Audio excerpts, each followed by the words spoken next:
Hello दोस्तों, royal geography classes में आप सभी का स्वागत है। दोस्तों, आज के इस सेशन में हम लोग बात करेंगे ज्वालामुखी और उसके प्रकार एवं उससे संबंधित महत्वपूर्ण तथ्यों के बारे में। देखिए, आपके दिमाग में यहाँ पे एक प्रश्न आना चाहिए कि ज्वालामुखी कहते किसको हैं। तो देखिए, सबसे पहले हम लोग देखते हैं ज्वालामुखी एक ऐसी प्रक्रिया जिसके अंतर्गत जो है कि पृथ्वी के आंतरिक भाग से मैग्मा पृथ्वी के धरातल को तोड़ते हुए बाहर की ओर निकलती है। इस संपूर्ण प्रक्रिया को हम लोग ज्वालामुखी कहते हैं। आप लोग अक्सर जो है कि ज्वालामुखी के बारे में सुने होंगे। यह जो है कि मेंटल में निर्मित होती है और यह मैग्मा होती है जो कि धरातल पर आकर के ठंडा हो जाती है। इसी प्रक्रिया को हम लोग क्या कहते हैं? ज्वालामुखी क्रिया कहते हैं। और इसके ठंडा होने से जो चट्टान का निर्माण होता है उसको हम लोग क्या कहते हैं? बैसाल्ट चट्टान कहते हैं। ज्वालामुखी उद्गार के समय ज्वालामुखी के साथ कई सारे पदार्थ बाहर निकलते हैं, जिसमें कुछ गैस निकलते हैं जैसे नाइट्रोजन, कार्बन डाइऑक्साइड, है ना, क्लोरीन, हाइड्रोजन, जलवाष्प आदि कई गैस जो है कि बाहर आते हैं। इन्हीं में से कुछ जो है कि चट्टानी टुकड़े भी बाहर आते हैं, जिसमें कि टफ, लैपली, बम, मैसिव, अल्ट्रा मैसिव आदि चट्टानों के कई प्रकार हैं। तो चलिए हम लोग इन्हीं सारे चीज़ों को एक एक करके जो है कि यहाँ पे चर्चा करने वाले हैं।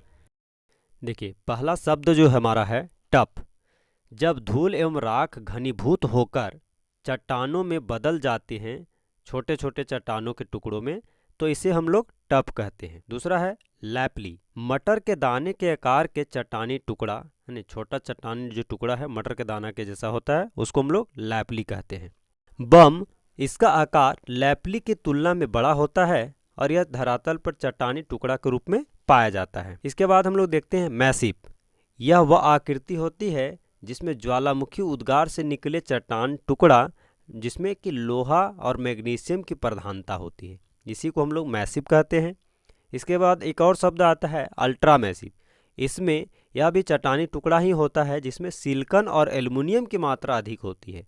यह भी ज्वालामुखी के द्वारा निकलता है। ब्रेशिया मुख्यतः सबसे बड़ा चट्टानी टुकड़ा होता है और इसी के कारण इसको, बड़ा होने के कारण इसको ब्रेशिया कहा गया है। ठीक है, आई होप कि आपको यहाँ तक समझ में आ गया होगा। तो चलिए अब हम लोग देखते हैं ज्वालामुखी के प्रकार।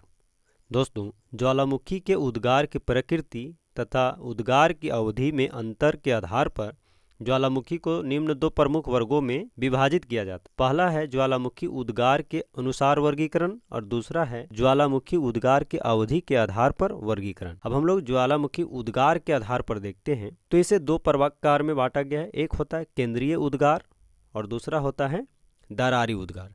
तो अब हम लोग केंद्रीय उद्गार वाले ज्वालामुखी के बारे में बात करते हैं। तो जब ज्वालामुखी का उद्गार ज्वालामुखी के मुख यानी क्रेटर से होता है तो इसे केंद्रीय उद्गार वाले ज्वालामुखी कहा जाता है।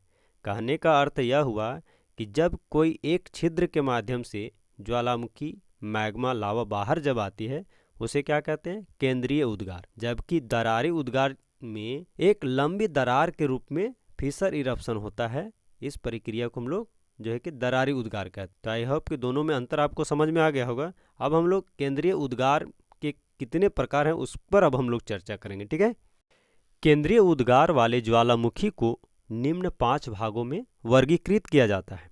कौन कौन है?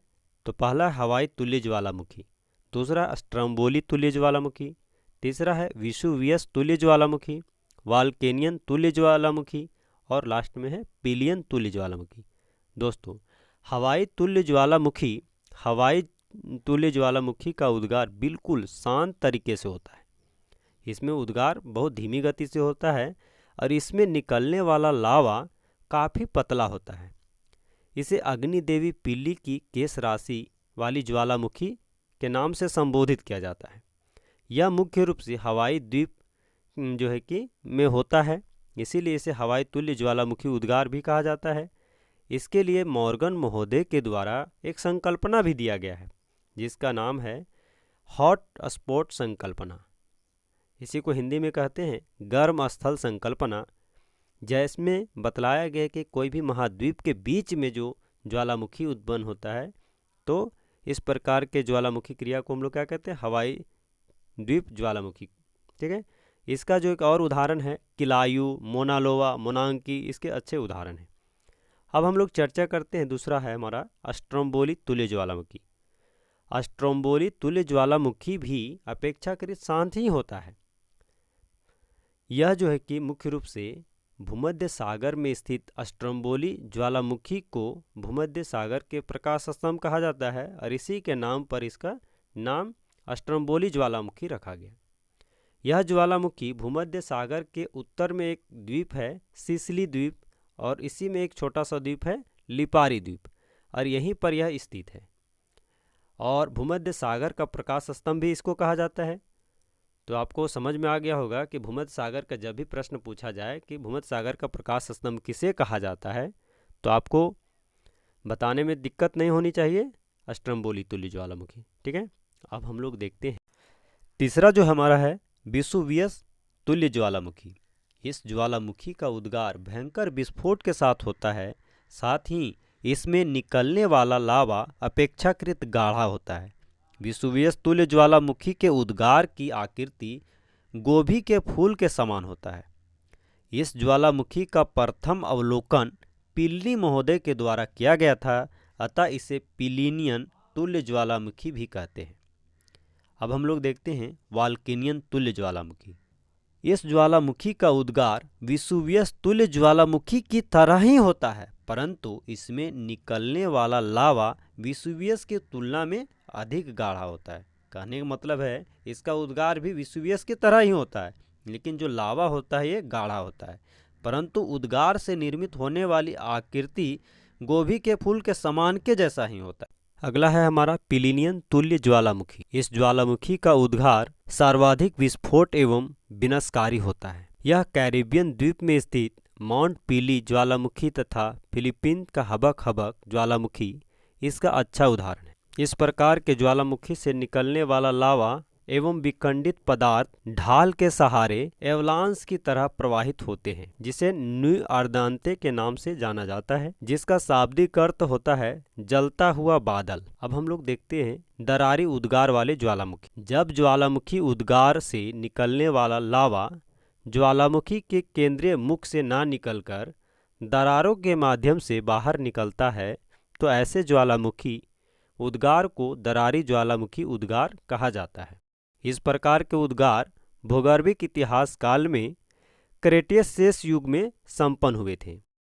इस दरारी उद्गार के फलस्वरूप प्रायद्वीपीय भारत का जो है पठार, यूएसए का कोलंबिया का पठार आदि मध्यवर्ती जो पठार का निर्माण हुआ है, इन सब इसका जो है क्या है उदाहरण है। उल्लेखनीय है कि पृथ्वी के पटल के ठोस हो जाने के कारण अब ज्वालामुखी के दरारी उद्गार नहीं होते हैं या नहीं दिखाई देते हैं। उद्गार के अवधि के आधार पर ज्वालामुखी का वर्गीकरण। इस आधार पर ज्वालामुखी को निम्न 3 भागों में बांटा जाता है। जागृत ज्वालामुखी या इसी को सक्रिय ज्वालामुखी कहते हैं, एक्टिव ज्वालामुखी। दूसरा है प्रसुप्त ज्वालामुखी। तीसरा है शांत या मृत ज्वालामुखी। अब हम लोग एक एक करके इन लोगों को चर्चा करते हैं इसके बारे में। जागृत ज्वालामुखी। इस प्रकार के ज्वालामुखी का मुख सदैव खुला रहता है तथा इससे लावा, गैस तथा विखंडित पदार्थ निरंतर बाहर निकलते रहता है। विश्व के ऐसे ज्वालामुखी की संख्या लगभग 500 से भी अधिक है। विश्व के प्रमुख जागृत ज्वालामुखी जो निम्न हैं, देखिए एक तरफ देश है और एक तरफ ज्वालामुखी। ठीक है, ज्वालामुखी किलायू हवाई द्वीप यूएसए में है, एटना इटली में, स्ट्रोम्बोली इटली में, कोटोपैक्सी इक्वाडोर में, मोनालोवा हवाई द्वीप, ओजेस डेल सलाडो अर्जेंटीना में, माउंट इरेबस अंटार्कटिका, नीरा गोगो जायरे में, माउंट कैमरून अफ्रीका में, वेसुवियस इटली में, हेक्ला आइसलैंड में, लाकी आइसलैंड में, सेंट हेलेना यूएसए में, चिल्लन चिली में, बैरन भारत में और पिनाटुबो फिलीपींस में। आई होप कि आपको ये सब ज्वालामुखी जो है कि जागृत ज्वालामुखी है आपको समझ में आएंगे। ठीक है, इसको आप मैप में भी देख सकते हैं, खोज करके सर्च कीजिए और एक नोट्स बनाइए। अब हम लोग देखते हैं प्रसुप्त ज्वालामुखी।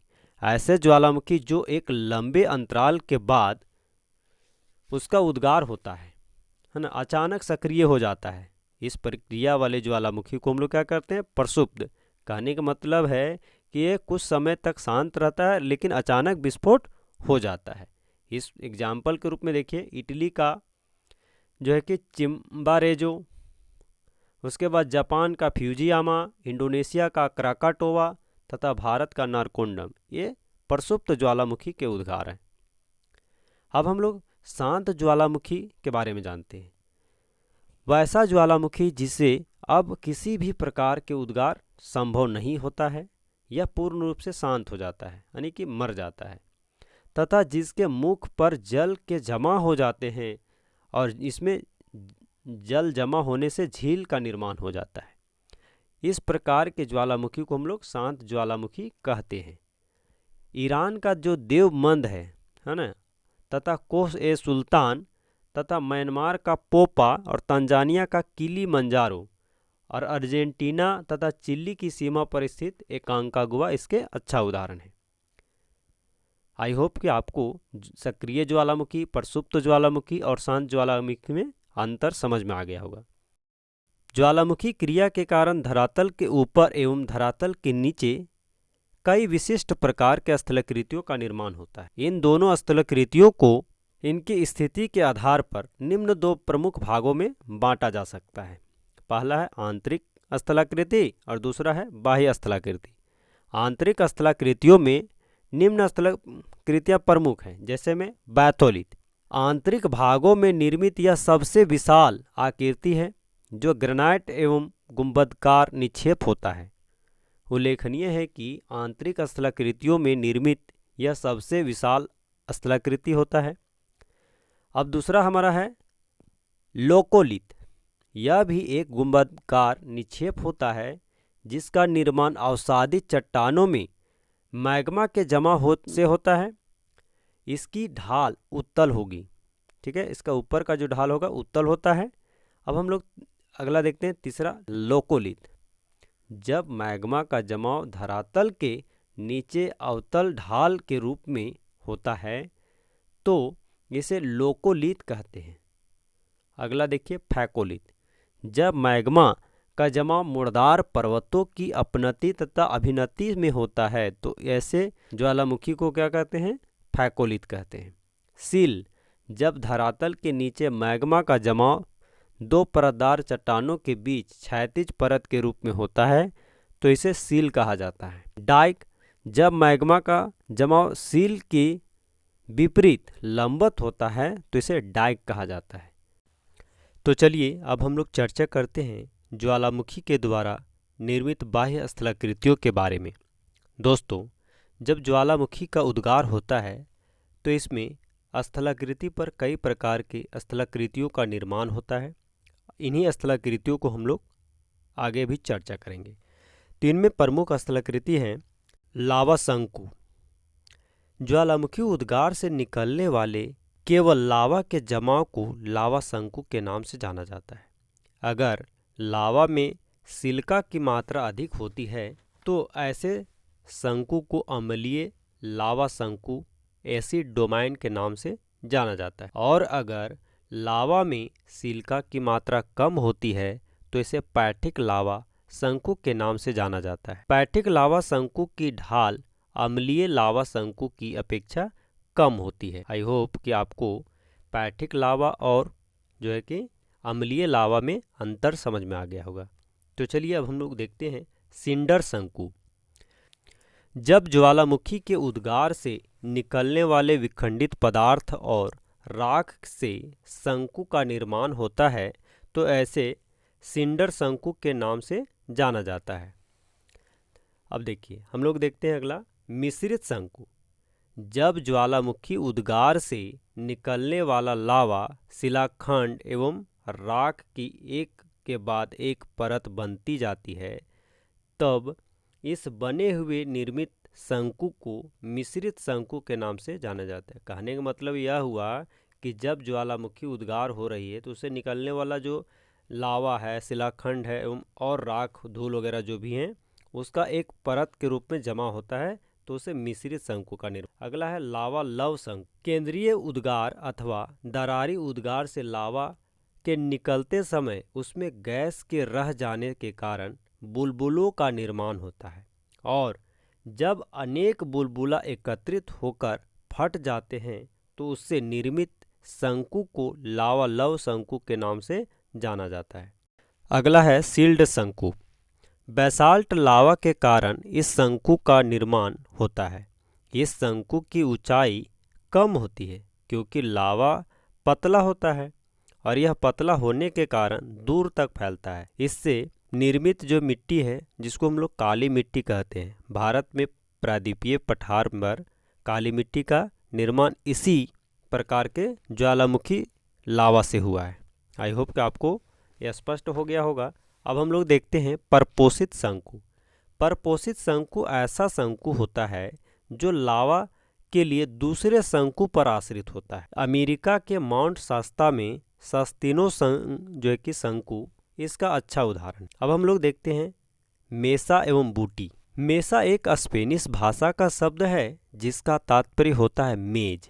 उल्लेखनीय है कि दरारी उद्गार के समय लावा की चादर जब पुरानी चट्टानों पर बिछ जाती है तो ऐसी आकृति को मेसा के नाम से जाना। यह मेसा पुरानी चट्टानों को अपर्दन से सुरक्षा प्रदान करती है, परंतु जब अपर्दन एवं अपक्षय के प्रभाव से मेसा का आकार छोटा होने लगता है तो इसे बूटी के नाम से जाना जाता है। दोस्तों, यूएसए का कोलोराडो प्रांत में ग्रांड मेसा इसका एक अच्छा उदाहरण है और न्यू मैक्सिको का सिपरॉक बूटी भी इसी का एक उदाहरण है। अब हम लोग देखते हैं क्रेटर। ज्वालामुखी के मुख को क्रेटर कहा जाता है, जहाँ से उद्गार होता है। क्रेटर के बाद आता है काल्डेरा। ज्वालामुखी क्रेटर पर बनी विशाल गड्ढे को काल्डेरा कहा जाता है। ठीक है, अब अगला देखिए इस आकृति में ज्वालामुखी झील क्या है। क्रेटर एवं काल्डेरा में जल के भर जाने से निर्मित प्राकृतिक झील को ज्वालामुखी झील के नाम से जाना जाता है। एग्जाम्पल के रूप में देखें तो विक्टोरिया झील, टिटिकाका झील, गेस्टाविला झील मैक्सिको का, एरवन झील इटली का, लोनार झील भारत का इसका अच्छा उदाहरण। अगला जो स्थलाकृति है जिसको हम लोग गेसर कहते हैं। गेसर शब्द आइसलैंड की भाषा गेसरीर से लिया गया है। यह वास्तव में गर्म जल का एक स्रोत होता है जिससे नियमित अंतराल के पश्चात गर्म जल बाहर निकलते रहते हैं। संयुक्त राज्य अमेरिका के येलोस्टोन नेशनल पार्क का ओल्ड फाइथफुल गेसर इसका अच्छा उदाहरण। आप लोग भारत में भी कई गर्म जल कुंड देखते हैं जो कहीं न कहीं ज्वालामुखी के वेंट पर या ज्वालामुखी छिद्र से जुड़े होने का प्रमाण प्रस्तुत करते हैं। अगला है धुआंरे। धुआंरे यह लैटिन भाषा के शब्द फ्यूम रोल से लिया गया है। धुआंरे ज्वालामुखी के सक्रियता का अंतिम लक्षण के रूप में जाने जाते हैं। कहने का मतलब है धुआंरा जहाँ से निकलता है वो बतलाता है कि ज्वालामुखी अभी सक्रिय है। अलास्का का ये वैली ऑफ 10,000 स्मोक इसका सबसे अच्छा उदाहरण है। धुआंरे से निकलने वाली गैस में जलवाष्प की मात्रा अधिक होती है, लगभग 98%। इसके अलावा इसमें कार्बन डाइऑक्साइड एवं गंधक निकलता है। तो आई होप कि आपको ज्वालामुखी के बाह्य स्थलाकृतियों के बारे में स्पष्ट समझ में आ गया होगा। इनके कौन कौन प्रकार थे, ये कहाँ पर अवस्थित है, इन सभी को आप मैप के माध्यम से जानने का भी प्रयास कर सकते हैं। एटलस में आप देखें इन चीज़ों को।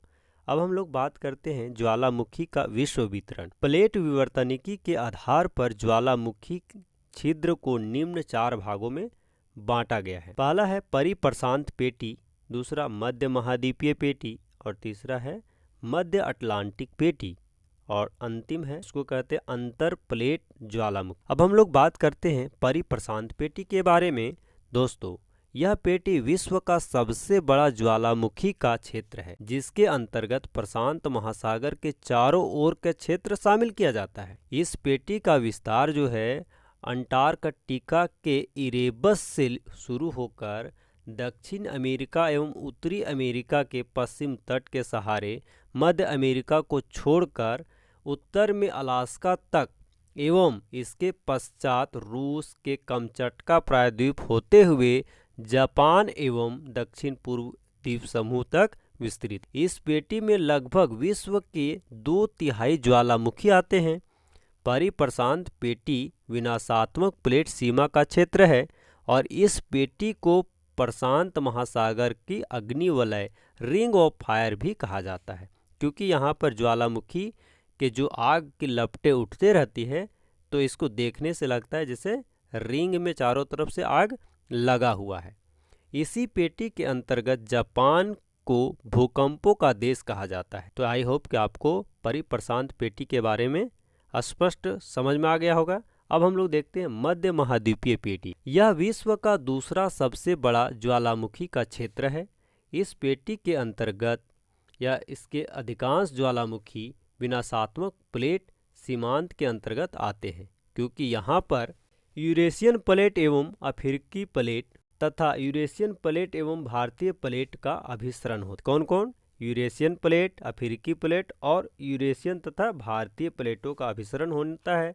और इसी पेटी का विस्तार अफ्रीका के पश्चिम में केप वर्डे द्वीप से लेकर के भूमध्य सागर, है ना, दक्षिणी पश्चिमी एशियाई देश अफगानिस्तान, भारत, म्यांमार होते हुए दक्षिण पूर्व द्वीप समूह तक है। दोस्तों, दक्षिणी पूर्वी द्वीप समूह के पास यह पेटी परिप्रशांत पेटी में जाकर मिल जाती है।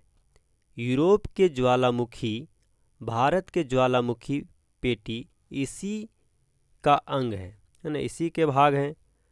अब हम लोग देखते हैं मध्य अटलांटिक कटक या मध्य अटलांटिक पेटी। इस ज्वालामुखी का क्षेत्र अटलांटिक महासागर के बीचों बीच मध्य अटलांटिक कटक के सहारे उत्तर में मायाना द्वीप से लेकर के दक्षिण में बोवेट द्वीप तक है। यह विश्व का तीसरा सबसे बड़ा ज्वालामुखी का क्षेत्र है, जो संरचनात्मक प्लेट किनारों का क्षेत्र है। आपको प्लेट टेक्टोनिक्स हमने बताया था कि यहाँ पर नए प्लेटों का निर्माण होता है। अब देखिए, अंतर प्लेट ज्वालामुखी या इसको कहते हैं अंतर महाद्वीपीय प्लेट ज्वालामुखी। जब ज्वालामुखी का उद्गार प्लेटों के सीमांत क्षेत्रों के सहारे न होकर प्लेटों के मध्य होता है तो इसे अंतर प्लेट ज्वालामुखी का क्षेत्र कहा जाता है। अंतर प्लेट ज्वालामुखी उद्गार प्रक्रिया को गर्म स्थल संकल्पना से समझाया जा सकता है। इस संकल्पना का प्रतिपादन जो है कि टूजो विल्सन के द्वारा दिया गया था। इस ज्वालामुखी क्षेत्र के अंतर्गत हवाई द्वीप की ज्वालामुखी, अफ्रीका के भ्रंश घाटी की ज्वालामुखी, दक्कन के पठार के ज्वालामुखी, कोलंबिया एवं पराना के पठार की समस्या को समझा जा सकता है। आई होप कि आपको ज्वालामुखी के प्रकार, ज्वालामुखी के द्वारा निर्मित स्थलाकृतियाँ, ज्वालामुखी के विश्व वितरण तथा इनसे संबंधित अन्य तथ्यों के बारे में स्पष्ट हो गया होगा। तो इसी तरह से इंटरेस्टिंग वीडियो के लिए दोस्तों हमारे चैनल को लाइक, सब्सक्राइब करें और अपने दोस्तों को शेयर करें। मिलते हैं आप लोगों से नेक्स्ट वीडियो के साथ। तब तक के लिए नमस्कार, जोहार।